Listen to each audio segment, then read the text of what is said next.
Hello, and good morning. I am on an entirely different platform. I am on EV Mux today because StreamYard was just playing too many games. So I'm excited to be with you because today we're going to talk about something incredibly important, mindset. It's actually coming off of something that was very special to me, the Do Retreat, and we'll talk about that in just a little bit. But as always, I like to welcome everybody in and just say that I am so excited to be here with you. And just to keep this going, same thing. We say this every single week, all the time. Just subscribe, comment, like, share. The more reach, the easier this is to do every single week, and just keep providing you with high levels of value because that is really what I prioritize is value among all things, okay? So let's dive in because I'm hoping to maybe go 30 minutes today. I don't want to keep you too long this morning. But like I briefly mentioned before, this last week I was at the Dental Entrepreneur Women's Retreat. DO is a fabulous organization and I've been a member for like 3, 4 years now. And in all that time, I've never gone to one of their live retreats, which is like their big conference. And this is actually a picture from the fifth one. So I am not in this picture. Do not look for me in this picture. But I am in the picture that probably will be released sometime for the sixth one. So, in all the time that I've never gone to this thing, I have always heard all these wonderful things about it. So, what I hear about it is that it is like just such an emotional ride, and that you spend so much of your time just really invested in your own personal growth while having really good relationships that are building amongst you and your two sisters. So that sounds fantastic. Absolutely fabulous. I'm really excited about all of that. And that's what I'm anticipating to get. Well, this do retreat was a little bigger than that do retreat. And so it wasn't exactly what I thought it was going to be. And when I reevaluated and reassessed why I thought it was going to be a certain way, and then why that kind of came off as disappointment in some way, shape, or another, not total disappointment. It was a fabulous event. I really was touched in a lot of ways, but I expected a lot more tears than I actually got. I got close to crying and never officially cried. Um, so when I evaluated why it was that I was feeling that way, why I wanted it to be this transformative experience, is because I was seeking for something outside of myself. So I love the way that Jasmine Haley puts it, that she goes to the conference for people to pour into her, which is wonderful because as somebody who's always pouring into others, it is nice and you do want to feel poured into, right? So I think I was expecting a bit more of that poured into. I was poured into, but I think I was looking for some validation outside of myself because there's so much external non validation that I really was depending on something separate from me. And I don't think that's the way that our mindsets should work. And I think that was one of my biggest takeaways is that I can validate myself. I don't need anybody else to validate me. And going into 2025, I want to help everybody else kind of get on the same plane, okay? You can have a supportive and wonderful and loving family. You can have organizations. You can have friends. You can have so many people externally that validate you. But nothing is going to matter until you start validating yourself. Okay. So I know everybody's probably thinking, you're going to talk about some woo woo stuff, mindset and shifting your mindset and thoughts become things and, reaching out to the universe and then the universe is going to bring it back and yada, yada, yada. No, I'm actually not going to talk about any woo woo stuff. I get it that it all seems like woo woo stuff. And on a certain level, to be totally transparent, myofunctional therapy is some woo woo stuff. I love a good woo woo thing, but we're not going to get into woo woo. What I'm really looking to do is to get you into some woo hoo stuff. You see what I did there? So, what we are going to accomplish today should really help you to feel better about you and or your position and career in myofunctional therapy. So we're going to do some shifts, okay? Question. What if the biggest obstacle between you And success in myofunctional therapy has nothing to do with the technique or nothing to do with your knowledge, but everything to do with the voice in your head. Would that change how you're looking at things? I hope so. Okay. I hope that that was your first aha of what maybe will be a couple ahas as we continue on. But really marinate on that as we're going through.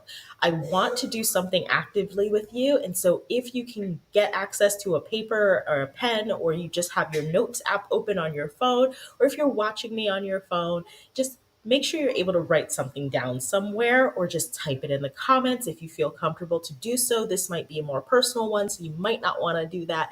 But this is a shift we're going to make today. Okay. We're going to change that little voice in your head because perception is everything, absolutely everything. Who is to tell this adorable kitten that they are not a dangerous tiger? If the kitten believes that they are a dangerous tiger, if that kitten is ready to attack you as if they are a dangerous tiger, I am willing to bet that a kitten that's coming after you and coming with a little roar, you might back away from just a little bit. It's just slightly less adorable than you might think it is when it's like trying to attack you. But I think the picture is adorable. It's one of my most favorite things. And, sometimes occasionally I'm a weirdo, and I don't think enough people know that about me, but I'm a total weirdo. So sometimes occasionally I might be like, "Rrr, I'm a dangerous dinosaur." And like, it's just really random. I could be hanging out with my husband. We're doing absolutely nothing. And then randomly, "Rrr, I'm a dangerous dinosaur." Just to remind you, okay? Like, I might be a T Rex. You don't know that. I'm not. You don't know that. But anyway, perception is everything. How you perceive yourself, how you are seeing yourself is probably not entirely reflective of how others see you, but your perception and how you perceive yourself determines how you carry yourself. All of these things that we say in our heads, we actually make to be true in some way, shape, or form. Like, we will justify it. So I will say that it's true. I was just going to say, I will say I am an introvert, and I really just get drained in interactions with people. And everybody around me is like, "You are not an introvert. It doesn't make sense that you would be an introvert. Like, you carry yourself well, or whatever, whatever." No, no, I do not. I am socially awkward. I get high levels of social anxiety. It's actually come down a little bit as I've done more and more in my career. But I do get high social anxiety, and I'm like justifying in my mind every time I'm in an experience where I am in a social situation, I justify in my mind all the reasons why I am an introvert. I'm like, "Look at this. I feel very uncomfortable right now. I can't even like pick a person to talk to. I know like 20 people in the room, and I can't pick anybody to talk to. I would like to go back to my room and just really just coil under the sheets and just be alone." And instead of being proactive and creating the perception of like, I can be ambivert, where I can go into a situation and be wonderfully engaging and, make people laugh and be a pleasant experience, I double down in my own mind about the introversion, right? And that's something that we all tend to do. So our perception, it paints our reality because we create these excuses in our heads that validate the way that we're thinking. And so we have to get into creating a different perception. If I told this kitten that it is just a cute, adorable kitten that is totally harmless, as long as it believes that it's a dangerous tiger and it acts as a dangerous tiger, I will have to start adapting to the fact that this is not an adorable, harmless kitten. This is a dangerous animal. Okay. So you're not alone if you are feeling some of these things. This is a cycle. It happens cyclically for a lot of people in myofunctional therapy. You are not alone. If anything's resonating with you, just throw in the comments right now that, like, "Oh, yes, I get it. It is resonating. This is me." If you've ever had this feeling, you can't start myofunctional therapy. I don't know enough. I took a course, but like I'm just not ready to practice. I just can't in any way, shape, or form provide enough value to people.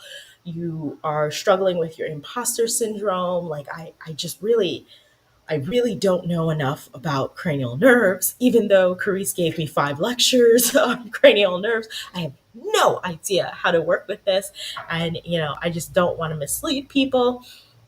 If you have difficulties around your money mindset and pricing, you have a big fear of rejection. That's a huge one that comes up all the time in conversations that I have with myofunctional therapists. It's the fear of rejection from patients who might not interpret what you're doing as being something legitimate, who interprets it as being something woo woo, right? And so they have a fear of being turned down, a fear of being turned down even from the people you're trying to network with, the doctors you're trying to network with, that they'll just see you as a hygienist. And like even in your own mind, in your mind's eye, you're perceiving being a hygienist as something inferior to something else who might be superior. That fear of rejection comes up a lot, or the idea that you have to be perfect. You have to have all the answers, you have to know all the things, and you have to be totally prepared. And a lot of that perfectionism, last one, happens with us type A personalities. And a lot of us type A personalities go into healthcare, licensed healthcare, because we are just that person that walks around feeling like we spent so much time in school learning about all these different things. We have to have all the answers. When a patient is going through something, we have to be the person to save them.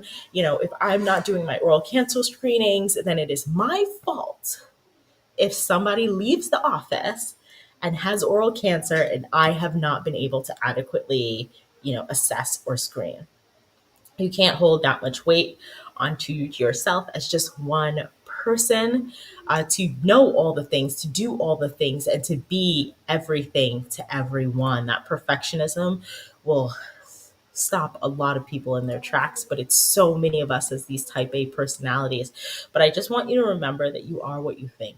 So, all of those things that we talked about, despite the fact that you're not alone, if you feel like you are inferior, then you're going to behave as you are inferior. You are not going to walk into a room and be confident and say, hey, I would love to network with you, or I would love to get to know you better, to a doctor who you perceive is above you. You're going to talk to them as if you are somebody who would work under them as opposed to working with them.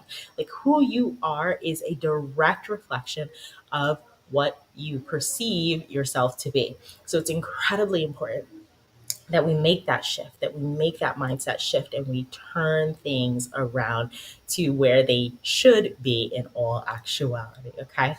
So here's what I want you to do: grab a paper and pen. We're going to shift some of the thoughts and processes around certain things.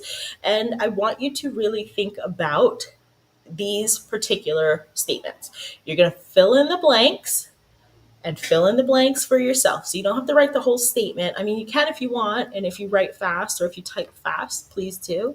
But when I think about growing my OMT practice, I feel, or if you're not actively in OMT yet and you're somebody who's just thinking about getting into it, when I think about getting into OMT, I feel. Now, these do not have to be negative statements. All we're going to work on are the ones that are negative statements for you. So if you feel anxious, if you feel unworthy, if you feel you're not smart enough, if you feel not ready, if you feel whatever, you're going to write that down. Write how you're feeling. And then if it's something positive, write it down. But those positive thoughts don't need any reframing. We will do some cognitive reframing of the negative ones. Okay. My biggest worry around OMT is, I remember when I was getting into OMT, my biggest worry around it was whether or not I was going to be able to really like do this thing. I thought people would buy on and it would be great and it was going to go so well. I was starting out in an airway focused practice. They did tongue ties, they did a lot of the different appliances. Like I had it all. I was not that worried about people accepting myofunctional therapy, but also I was worried about people accepting myofunctional therapy because oh my gosh, I have to interact with people more so than I already do as a hygienist. Like my biggest worry around OMT was people accepting it, but in the way that like I would have to work with those people and then I have to provide them with results and I have like no idea how to do that, right? And so then you start thinking, oh well, do I need another class or do I need this or do I need that? Like it's very confusing and a very, unproductive time. But what's your biggest worry around OMT? When someone asks about my expertise, I usually fill in the blank. When someone asks about my expertise at this moment in time in my career, I usually have great answers because I'm very well seasoned in responding to questions. But I usually feel like I'm just not there yet. Like there's something I'm giving them, but there's so much more I could give them, right? So how are you feeling when someone asks you about an area of your expertise? Do you feel more confident when you're answering hygiene questions or when you're answering dental questions than when you do anything that revolves around OMT? The hardest part about charging for my services is money mindset. Ooh, that is a big one. There's so many people that are afraid to charge XYZ amount and they're not sure who's going to pay or they're in a low income place and so they feel like they can't do this or they can't do that. Don't do that to yourself. Do not do that to yourself. The hardest part about charging for your services is and fill that out. Okay. And so we have these separate things that we're going to work on. But first, if most of those were negative, we're going to have to work on the negative self thoughts, the negative self image, and a lot of what we perceive. So, how we're feeling, we justify it, and then we start behaving as such. We're going to take all of those negative thoughts and we're going to shift them first, okay? Because those negative thoughts have got to go. We've got to start establishing some positive self thoughts because there are really two yous. One is the you that you perceive yourself to be, and the other is who others perceive you to be. So it's very, very interesting. I get all these different mixed reactions when I meet people sometimes. Now, I'm going to say from the Do retreat, 100% I'm done with the airway world. That's my biggest takeaway, honestly. I say I have a lot of big takeaways to be fully transparent, but I am absolutely done with the airway world. So, who I perceive myself to be highly knowledgeable, super confident, very experienced, in a lane all my own where I can't tell you anybody who's doing myo on the level I'm doing myo. And that goes in a multitude of ways. Who else is showing up for you weekly, giving the education themselves, not interviewing others, but giving the education themselves on various topics? Who's researching things and trying to make things move and shift? Who has the nonprofit that they are like very dedicated to? I do like 60% of the work for that nonprofit. I have a fabulous board who does amazing and wonderful things too. But who else has established a nonprofit with goals and focus and has spent time dedicated to trying to help others? I, like I said on the last live stream, I was talking to Joy Lance and I'm like, did your phone go off like mine does with like a lot of people texting or messaging you or like trying to figure out answers for questions in their journey, their career? Now, granted, I open myself up for a lot of that. I'm always telling you guys to reach out to me and I don't want you to stop doing that. But I don't even know anybody else who is offering themselves on that level. And as far as I'm concerned, and I've just touched like the surface of some of my stuff that I do, but as far as I'm concerned, who I perceive myself to be in airway or in the myo space is not what the airway community perceives me to be and is not what the airway community values. So the airway community has different standards and they hold other people up to higher standards. And you will never see me, honestly, probably on any kind of myo stage for anything that's related to airway because they value other things. And that's okay for them. I know where I'm not wanted and I'm going to stay out of that space because who I perceive myself to be is better than the standards upon which I am held in airway. And so I lean more towards dentistry. And I think dentistry is just going to be my jam from here on out, right? And because when I'm in the dental space, others perceive me to be the knowledgeable person that I am, a source of resources and information, a place where you can get high quality education at no cost to you. That way you can understand whether or not this is a field to you. A person who is going to demonstrate that I work in excellence. I do not like mediocrity. I loathe mediocrity. It is absolutely, it's like repulsive to me, the concept of just being okay at something. I want to be great and I want others to be great. And so if you're working with me, you're going to be great. You have no choice but to be great. And that's how I'm perceived to be. And it aligns with who I perceive myself to be in dentistry. And so you'll find me more in those spaces. You'll find me at those conferences. So for those of you who are always like, oh, are you going to this airway conference? Are you going to this? Are you going to that? The answer is probably no. It's probably no. If it's airway, no. But dentistry has embraced me and merged my two U's. And so, what I want for you is to really understand who you perceive yourself to be, and then start to get a concept of who others perceive you to be, and see if you're in the right spaces. Because they say you are who you hang out with, you are who you eat, you are a lot of things, right? But you want to make sure that your two yous are as blended as possible. So if you're hanging out in spaces that are lifting you up, empowering you, and validating all of the things that you perceive yourself to be, they are appreciative of your greatness, they are understanding where you are. What more could you ask for? You're doing all the right things. But if you're in spaces with people who are constantly trying to do more and get more from you or require you to be something that you're not in order to be in those spaces, so they don't feel that you are the exceptional, provider that you think you are, they don't think that you have the knowledge or the education, like stop trying to convince people that you are who you know yourself to be.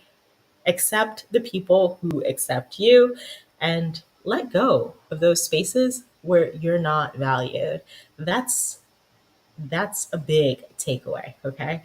So let it go. Woosah. We don't need it. There are 8 billion people in the world, and out of those 8 billion, there's going to be 30% that love you, 30% that don't like you, and 30% that are really indifferent. And so you can't expect a world full of people to 100% accept you and receive you as you are. Lean towards your 30% of people who really like you, appreciate you, and value you. And you'll carry a lot more of your positive perception and you'll be able to shift a lot of those limiting self negative talk. Okay. There's a lot of this that goes on in the industry where it's a cyclical thing, and I talked about that just a little bit earlier.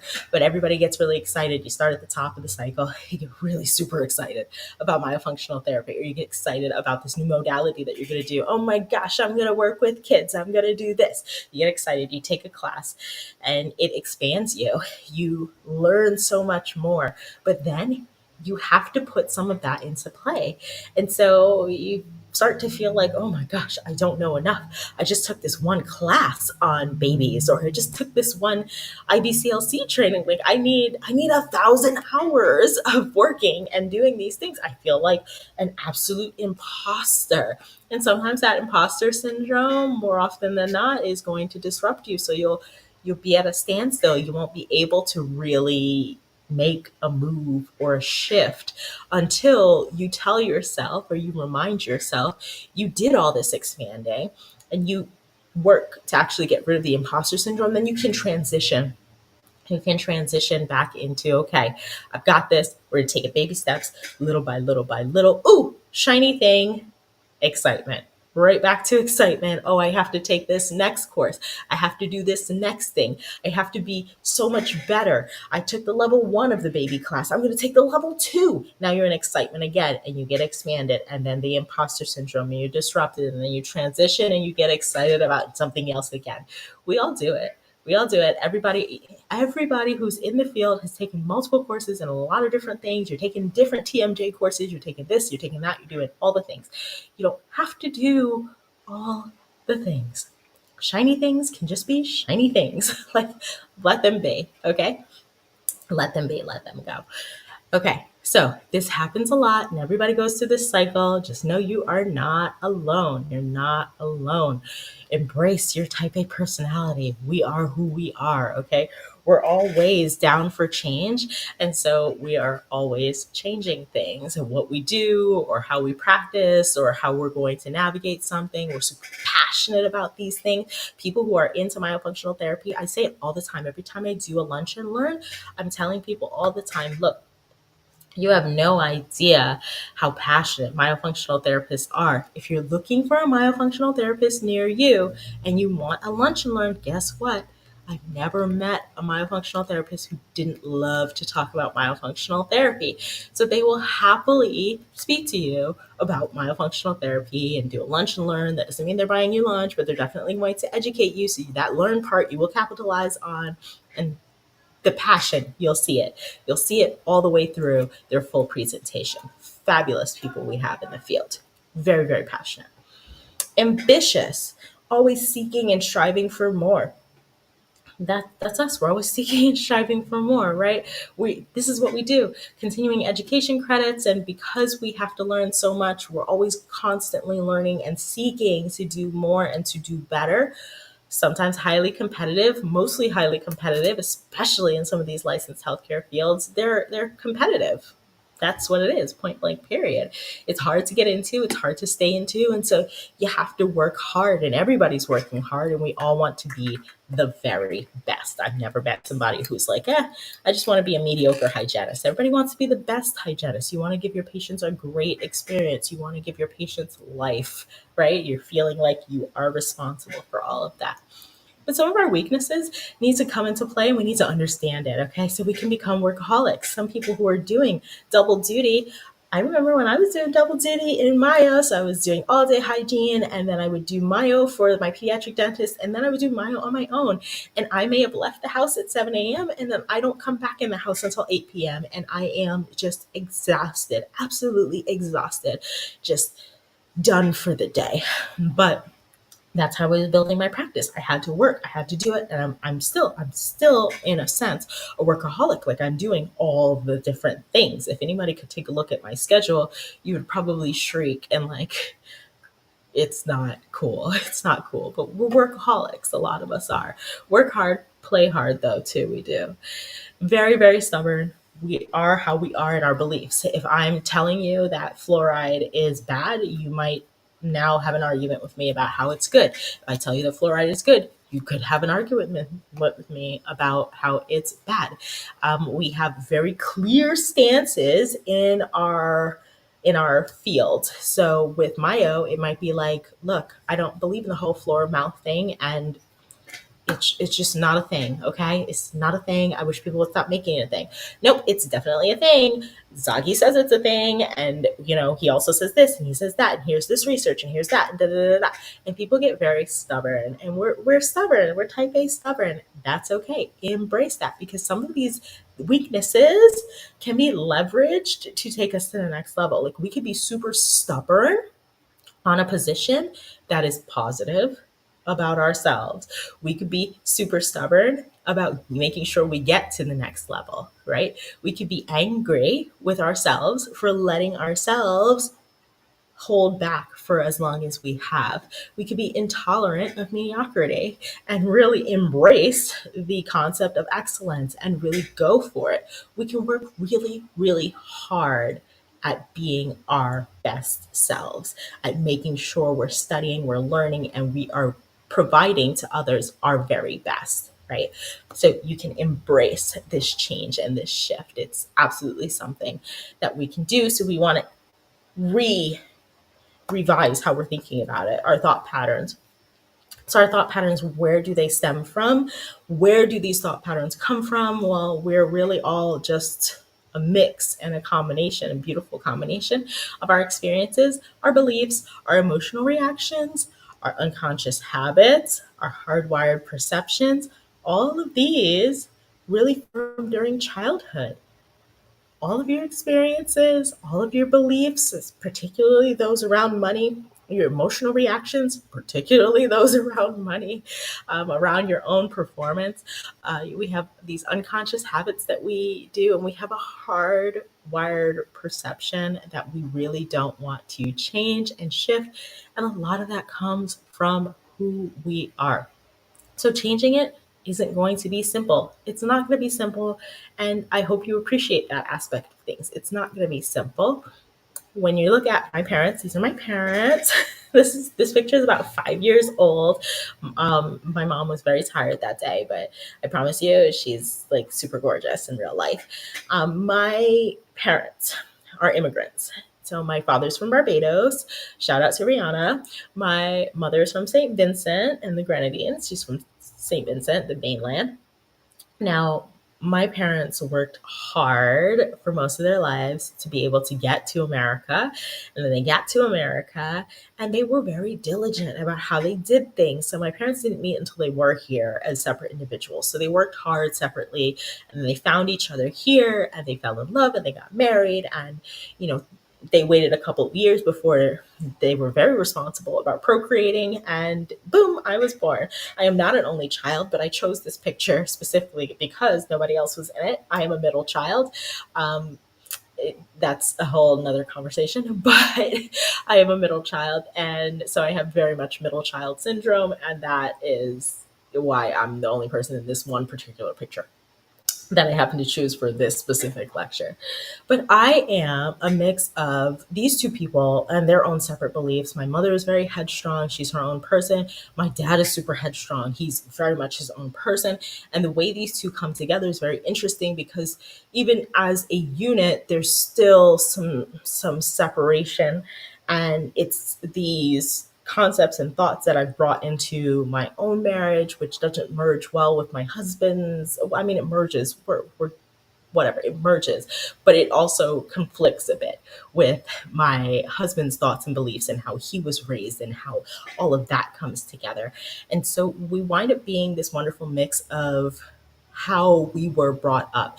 My parents as immigrants, what do they think about money? What do they think about success? Is it successful to have a license and have a career and then go off and become an entrepreneur?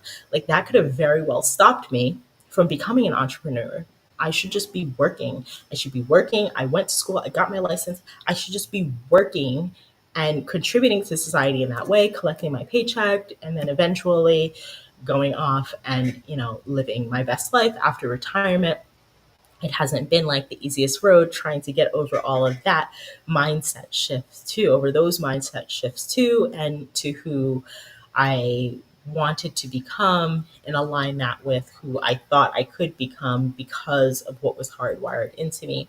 A lot of my experiences with not being enough or not doing enough. So if I got a B, why wasn't it an A? If I got an A, why wasn't it an A plus? I should be working hard because I have these opportunities. And being raised by immigrants, I think a lot of us have similar experiences if you were raised by immigrants where they just have a higher standard. They had it so much rougher and they had to work so much harder than I had to being born in America. It is a different mindset. And so that shapes a lot of your beliefs. It shapes your beliefs around money. It shapes your belief around your self worth. It shapes your beliefs around what you can accomplish, but it doesn't define it. You have the power to define it. So even though it was an uphill battle against a lot of their beliefs to do what I do now, it is absolutely something that we've all come to accept, that I am an entrepreneur, that my life has highs and lows, that I am very much, my own person of my own free will, and I'm going to do what I think is best for me, and I'm going to show up excellent at it. And so I have more conversations with myself that are like wonderfully positive, that are, you are awesome, you're amazing, you are worthy, you are valued. Because you don't need that from an external source.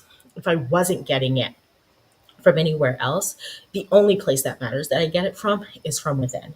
And so it has to be you. You have to be the person who is going to create the shift in yourself. And it really does start with you just reframing your thoughts around what it is that you are thinking and changing it to be something more positive. If you focus on the positives, focus on your strengths as opposed to your weaknesses, you're going to find that you'll be in a better mindset. You'll be in a better space. So as 2024 starts to wind down, let's take a lot of our negative perceptions and let's start reframing them. Okay. So, first one, I can't become a therapist or business owner. Are you kidding me? You don't have to be. It's the first thing I'm going to say. You can take a myofunctional therapy course. You can learn myofunctional therapy, and you don't have to do that as I'm going to be a myofunctional therapist or I'm going to be a business owner. There's plenty of people who take that education, who take that knowledge, who take that information, and then use it in another way. They use it in a corporate setting. They use it to inform education. They use it to inform sales. They use it to train others. They can use that information in so many different ways. So it can be anything that you want it to be. And so my reframing of that would be, I can learn new skills and adapt them in various ways. You can learn new skills and adapt them in various ways. We do it time, all the time as clinicians. As clinicians, you go and you do continuing education. You might take away a nugget or two and you start to implement that nugget. That doesn't mean that you become, a snob about hand pieces because you've learned about this one hand piece that's superior to others. Maybe you learned a way to adapt your hand piece that you have, and you've learned how to use that in a different way, right? So focus on how we can shift to the positive, right? We learn new skills and adapt them in various ways. Next, I'm too new to charge professional rates. This one breaks my heart. And the best way that I can get you to shift your mindset about that, okay, is my training has value. My education has value. My knowledge has value. And fair compensation allows me to provide better care. Point blank, period. Okay. Becoming a dentist, becoming a physician, becoming anything in a professional realm, the college doesn't say, hey, you're new to this. You're probably not going to get very much in your residency. So we're not going to charge you as much. Mm-mm. They charge you the full fee. Do you want to or do you not want to become XYZ professional? If you want to, this is the rate. Your education, their education has value.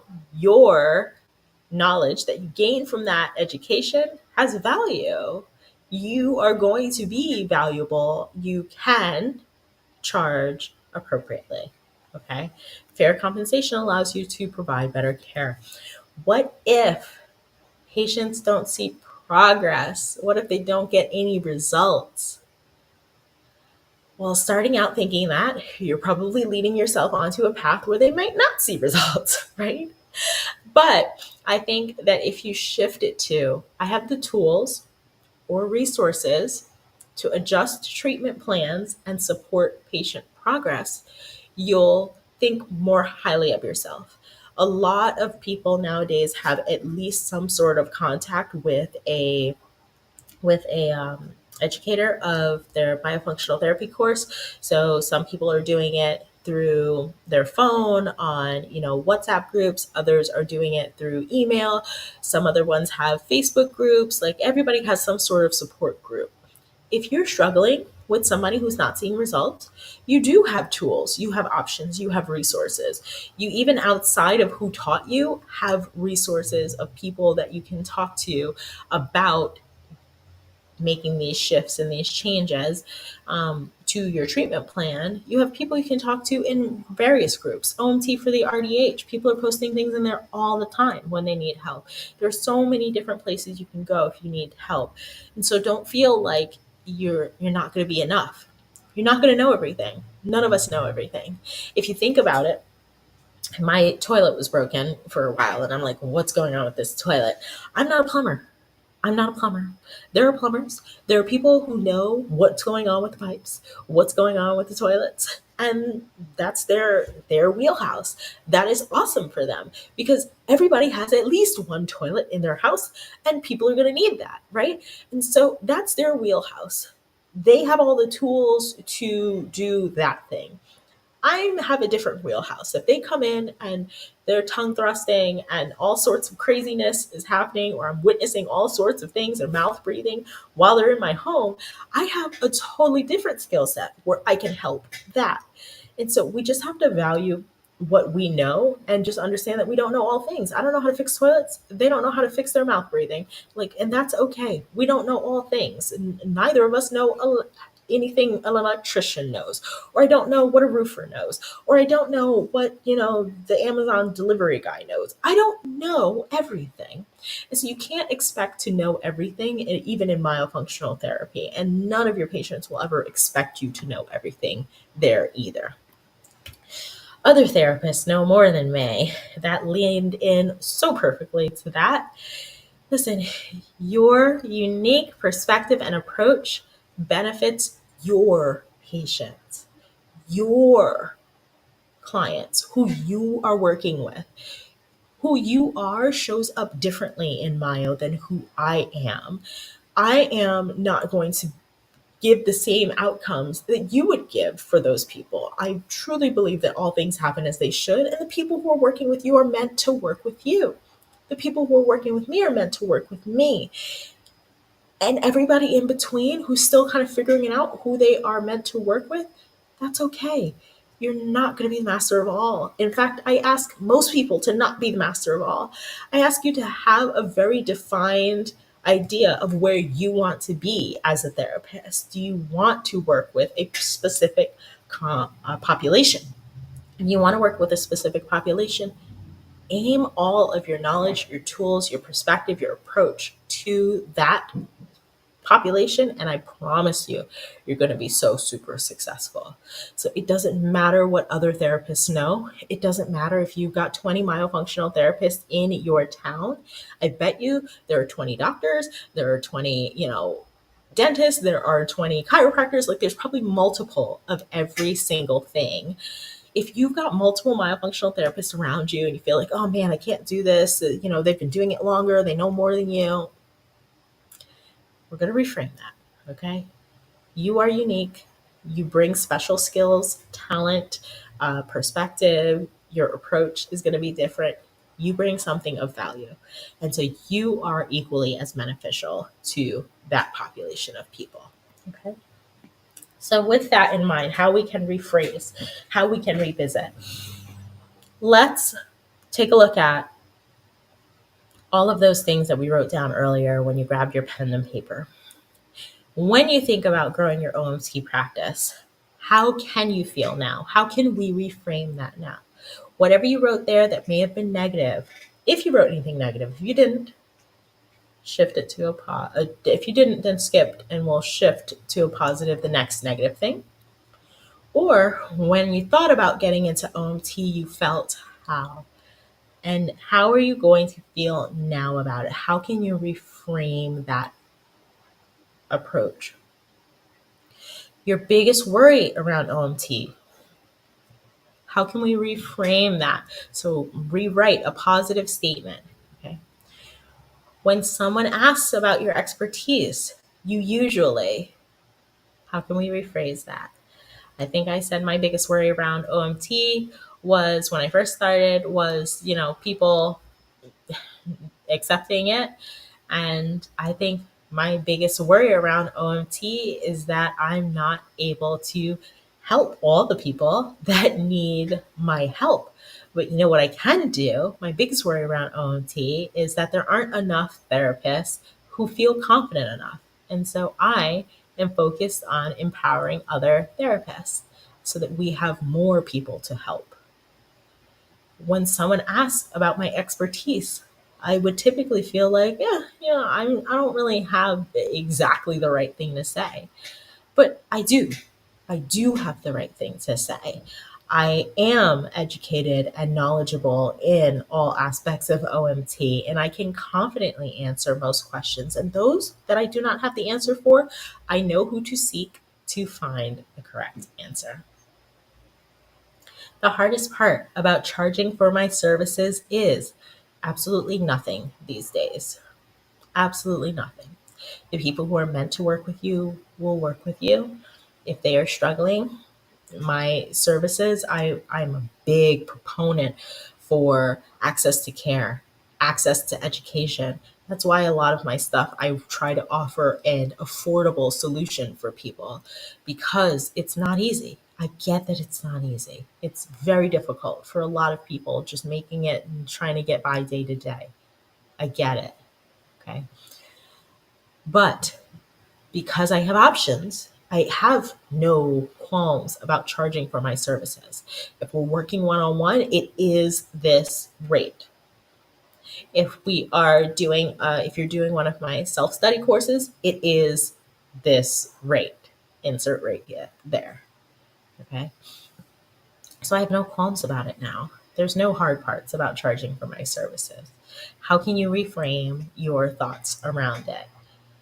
I hope that this has been incredibly helpful for you. Okay. And just having that shift to reframe. Let me give you a 3-2-1 approach for how you can start to make some shifts in other aspects of your life that may be holding you back. And then in 2025, how you can start to create your year plan. I do a 1-3-5 plan. It's actually up as I'm looking up. It's actually up and pinned on my wall.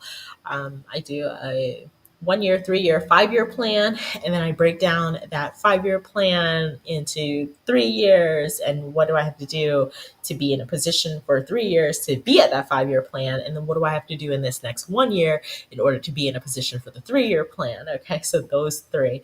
Then I break down my year into quarters. So what do I have to do in the next 3 months, in the next 6 months, next 9 months, 12 months. Okay.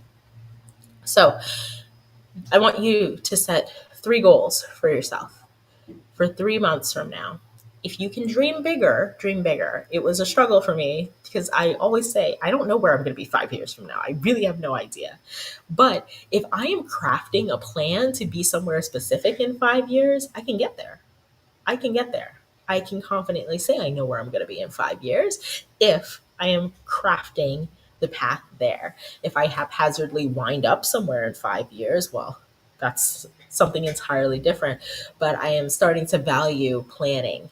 And so 3 months from now, where do you want to be? Do you want to have already invested in a course? Do you want to have established a foothold in your current knowledge? And so you're going to go back and review all of your sources, or you're going to invest in maybe some supplementary education that way you can really refine down, like what are your goals 3 months from now? Where do you want to be?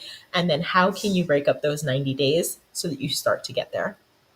As you break up those 90 days, I want you to develop 2 things you can start doing tomorrow. Even if those 2 things are waking up with gratitude, it's another day. I've woken up. I am happy. I am healthy. I am thriving. I am going to be great. If you wake up with gratitude every day, and the next thing you do is make sure you end your day with gratitude. And so you sandwich in gratitude for the day. Awesome.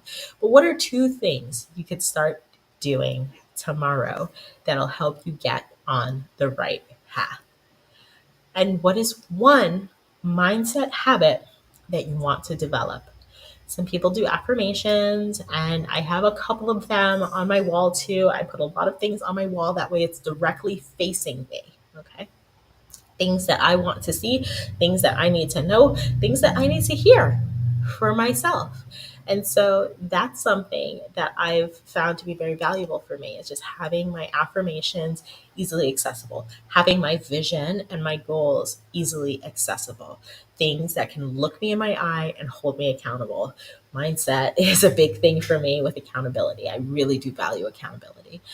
And so I want you to really start to break down these things. 3 goals, 2 things you could start to do tomorrow to help you get there, and 1 mindset habit that you need to develop. That way you can continue the work to shift and reframe your thoughts. Okay.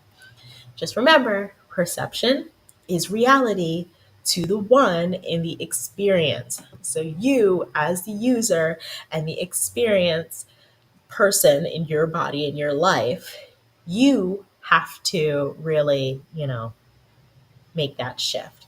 Your perception is going to craft your reality. I'm going to check the comments and see if there's any questions. If there's no questions, I am so thrilled to have been here with you today. I am looking through. Oh, how cute. Thank you. The family photo of my story. Oh, I'm glad that you appreciate that I shared that.